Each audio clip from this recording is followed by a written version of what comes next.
All right. I'm just mad. I just recorded a couple videos.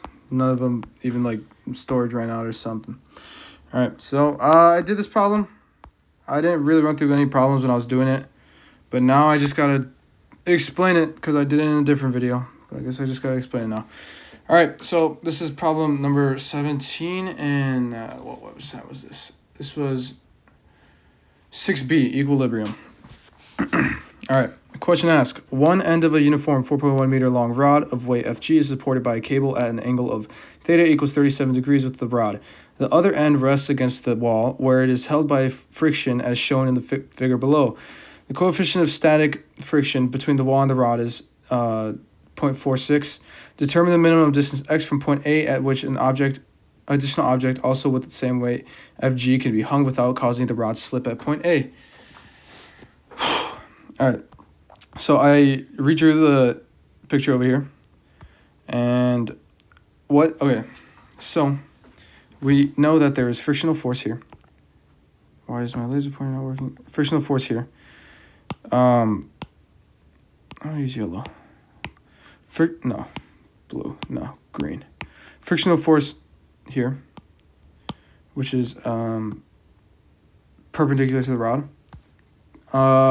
Normal force upwards on the rod by the wall. Fg by the mass here, Fg. So that's one of them. We're looking for x right here. And we know the angle here is 37 degrees. We know this is Ft. Ft sine 37 because opposite over hypotenuse. Sine and then cosine adjacent over hypotenuse. So we have the y component and x component for right there for the tension force. Then we have this Fg here, which counts as another mass with the same, it says here, the same weight Fg, where it could be hung without causing the rod slip at point A. So here I put in the middle. We know that the rod's 4.1 meters long, and here's all the givens. So we're going to start with our components, our y components for force. So we have here, we have the static friction force, static friction here, plus the other positive y component, which is the y component of tension force, which is Ft sine 37 degrees, which equals the negative part, which is Fg plus Fg, which is, I figured out, is just 2Fg. Then we have the x components here. We have normal force, and we need that to equal the x component of the tension force because we know that they're facing opposite directions, so they equal each other. Here we see that the static friction equals normal force times the coefficient of friction. So I saw static friction up here, realized how I can get it down here, and I realized that I could just multiply here by the coefficient of friction because that's what we have up here, which is 0.46.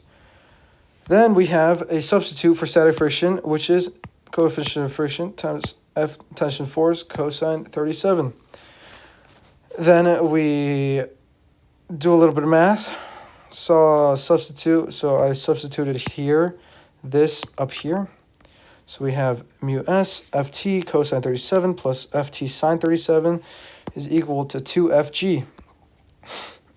Here I factored out Ft, and I switched Fg to mg.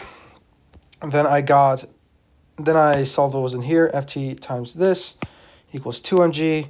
Divided both sides by 0.969 to get Ft equals 2.06 mg. Here we're going to use a substitute later on. Here is the torque equation. There is only torque on the y component because the x component, because torque is perpendicular.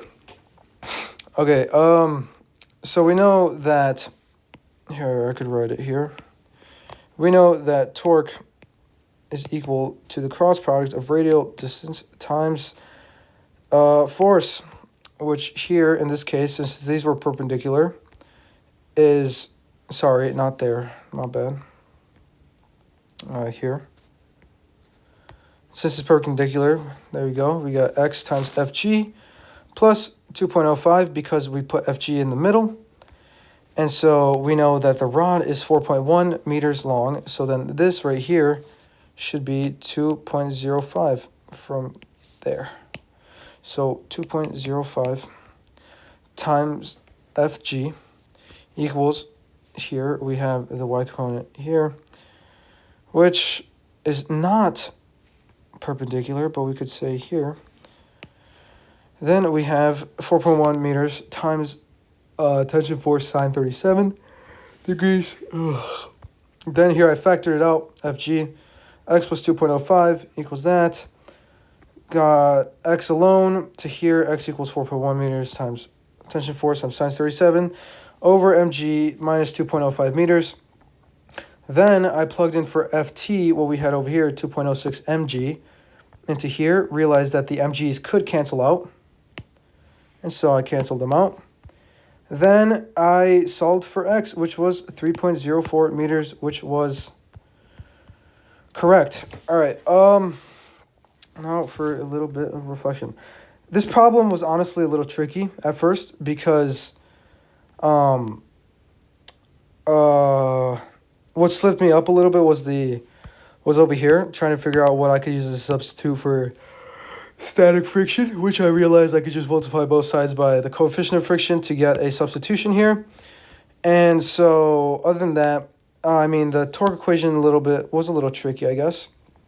But other than just simple, I don't know, nothing too crazy, nothing too shabby. This probably wasn't terrible.